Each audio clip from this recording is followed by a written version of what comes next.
Hello everyone, welcome back to my channel Way to English Literature. In today's video, I am starting the series of Routledge History. This is the sixth series, and in this chapter we will started the chapter the Renaissance. And in this chapter we will see what is Renaissance and how Renaissance affect in the English literature genre और कैसे social, political, religious, cultural changes आए in Europe. Renaissance is the revival and the rebirth. इस as को हम ऐसे भी बोलते हैं the revival in English literature. Third Jenner, first Jenner में हम एंग्लो सेक्शन एज के बारे में पढ़ते हैं, फिर उसके बाद हम एंग्लो नॉर्मन, जो आपको एज वाइज याद रखना है, एंग्लो नॉर्मन। देन हम मेडिवल एज में आते हैं, उससे पहले हम एज ऑफ लर्निंग करते हैं जिसे हम एज ऑफ रिवाइवल भी बोलते हैं। So remember this is the age of revival जिसे हम रेनेसा भी बोलते हैं। और the rebirth of culture and literature, it is also change in social, political and religious change with the cultural change that focus on the Renaissance. It began in 1485. Remember this date, और fall of Constantinople जब fall हुआ था with the invader of the Turks। फिर उसके बाद रिनाइसा arrive हुआ था in Europe और इटली। फर्स्ट इटली में आया, देन यूरोप में आया। This bring the changes in learning and literature. In this period the great Italian humanist जो थे, जैसे कि सेवेरेडो, फिनेंस्को और मेरेंडोलो, जो भी थे, जिनके भी जैसे भी नाम प्रोनाउंस होता है, they influence the early English humanist. उन्होंने इंग्लिश जो ह्यूमनिस्ट थे उनको इन्फ्लुएंस किया, जैसे कि Thomas Linacre and the William Lily, इनको उन्होंने इन्फ्लुएंस किया। इनसे इन्फ्लुएंस हुए, चाहे वो लिटरेचर में हो, चाहे वो आर्ट में हो, चाहे वो पेंटिंग में हो, हर चीज़ में रिवाइवल आया। It make possible for the sudden and immense popularization of the new learning from the Italy, and this new learning also arrived spread in Europe. It gave rise to the learning and also translation. It popularized the Bible. Bible पहले नहीं पढ़ते थे, allow नहीं था। Only the pope जो head होते थे church के, सिर्फ उन्हें ही अलाउ किया जाता था कि वो ही बाइबल पढ़ सकते हैं। फिर उसके बाद लोलैर्ड मूवमेंट आया, उसके बाद विलियम विक्लिफ, इन्होंने उठाया, वेव उठाई कि बाइबल कॉमन पीपल को भी पढ़नी चाहिए। इसके बाद पॉपुलराइजेशन हुआ, translation of Bible in the vernacular language. किससे ट्रांसलेट हुई? From the Latin and Greek और हर्ब्यू, ये सब लैंग्वेज से ट्रांसलेट होने के बाद में यूरोपियन बेसिक जो इंग्लिश लैंग्वेज थी उसमें ट्रांसलेट हुई Bible, so that common people भी उस बाइबल को रीड कर सकें। It give the revival of the figure, जैसे कि बहुत सारे रिलीजियस रिफॉर्मिस्ट इस दौरान हुए थे, जैसे कि मार्टिन ल्यूथर है, John Calvin. They brought the religious revival in the Europe. So these are the main features. After the coming of Renaissance the many changes took place, जैसे कि वॉर ऑफ रोजेस 1485 इसलिए भी important है। Arrival of रिनाइसा भी हुआ था 1485 में, और वॉर ऑफ रोजेस भी एंड हुआ था इस दौरान 1485 में। बहुत इंपॉर्टेंट वर्क है ली मोर्टे डी अर्थर, उसे याद रखना, ये पब्लिश्ड हुआ था बाय विलियम कैक्सटन। सो ये डेट बहुत इंपॉर्टेंट है, तीन आप इसे याद रख सकते हो। First is रिनाइसा, second the war of roses 1485 में एंड हुआ, थर्ड बहुत इंपॉर्टेंट वर्क ली मोर्टे डी अर्थर इस दौरान पब्लिश्ड हुआ था। इन्वेंशन ऑफ प्रिंटिंग प्रेस भी हुआ था, जैसे कि बाय विलियम कैक्सटन के द्वारा। इंग्लैंड में आई थी प्रिंटिंग प्रेस और उनके द्वारा फर्स्ट वर्क ली मोर्टे डी अर्थर इंग्लिश में पब्लिश्ड हुआ है। फिर इसके बाद 1492 में बहुत इंपॉर्टेंट खोज होती है अमेरिका की बाय क्रिस्टोफर कोलंबस, और यहाँ से अमेरिका में न्यू कॉलोनी सेटअप होना स्टार्ट होती है बाय क्वीन एलिजाबेथ। और क्वीन एलिजाबेथ ने फर्स्ट कॉलोनी वर्जीनिया में सेट की थी। जब आप अमेरिकन लिटरेचर पढ़ोगे तो उसमें ये सब हिस्टोरिकल बैकग्राउंड रीड करोगे कि कैसे फर्स्ट कॉलोनी सेटअप हुई एंड कैसे वहाँ के लोग कॉलोनाइज होना स्टार्ट होने लग गए, and how the American independence war took place.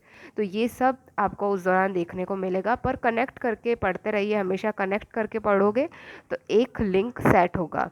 Then the England emerge from the war of Roses, जो कि 1453 से स्टार्ट होता है और 1485 में एंड होता है, और जिससे एक नई डायनेस्टी पावर में आती है, उसे बोलते हैं हम ट्यूडोर डायनेस्टी। इस दौरान फर्स्ट मोनार्क थे हेनरी सेवेंथ, फिर इनके बाद आए हेनरी एट्थ, जिनके दौरान लोलार्ड मूवमेंट भी हुआ, प्लीजेंट मूवमेंट भी बोलते हैं हम जिसे। फिर उसके बाद एडवर्ड सिक्स आए, फिर मैरी द फर्स्ट आए, फिर द गोल्डन एज हम जिस दौरान बोलते हैं वो है एलिजाबेथ फर्स्ट। सो ये सब हुआ और इस दौरान ये एजेस थी और ट्यूडोर पीरियड एक तरह का गोल्डन एज ऑफ इंग्लिश भी माना जाता है। Is the also religious change हुआ था। हेनरी सेवेंथ जो थे उनके सन हेनरी एट्थ वो बहुत ज़्यादा उस दौरान कॉन्फ्लिक्ट में रहे with the church because of his marriage. Henry eighth ने 6 टाइम शादी की थी और कुछ शादी उनके रिलीजियस कैथोलिक चर्च के हिसाब से इनवैलिड थी। इनकी जो फर्स्ट मैरिज हुई थी वो हुई थी कैथरीन ऑफ आर्गन के साथ और that brought the direct conflict with the Catholic church, क्योंकि ये जो शादी थी वो उनकी ये जो बीवी थी इनकी वो इनकी भाई की बीवी थी और इस वजह से इनका डायरेक्ट कॉन्फ्लिक्ट हो गया था with the church.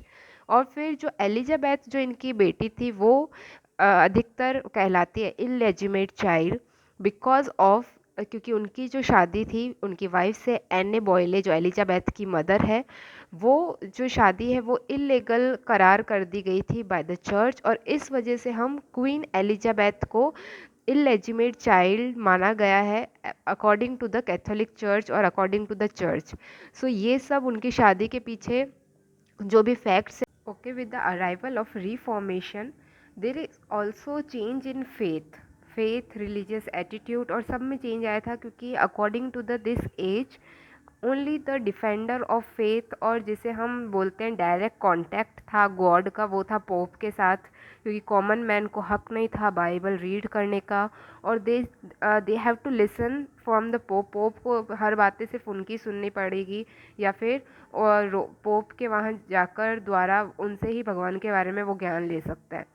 So they do not have right to read Bible और कुछ भी अधिकार नहीं थे उनके पास।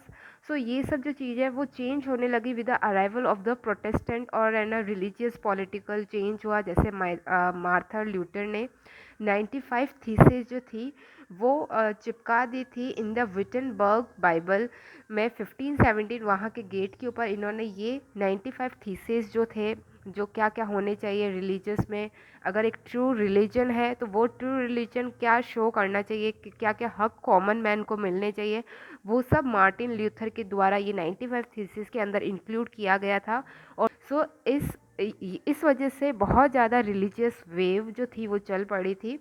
एंड आफ्टरवर्ड द हेनरी जो एट थे उन्होंने भी अपने आप को ये बोला था कि king is only supreme head, king ही है जो सुप्रीम हेड है गवर्नमेंट का।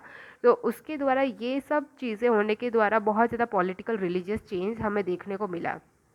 And another biggest change is the scientific change by the arrival of the Charles Darwin book on the origin of species।